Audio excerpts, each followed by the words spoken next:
তাকে দাফন করে যাওয়া ব্যক্তিদের হাঁটার খসখস আওয়াজ শুনতে পায়।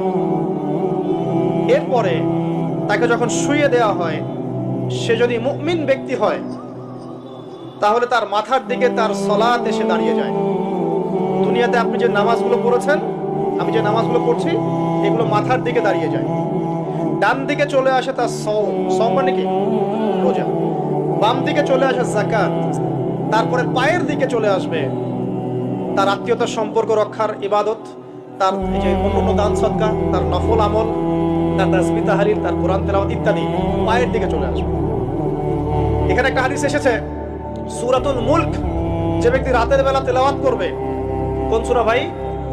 তাবারাকাল্লাযী বিয়াদিহিল মুলক ওয়া হুয়া আলা কুল্লি শাইইন কাদির। এই সূরা যে ব্যক্তি রাতের বেলা করে তেলাওয়াত করবে, ইনশাআল্লাহ সূরা মুলক কবরে তার সাথে থাকবে এবং কবর আযাব থেকে সূরা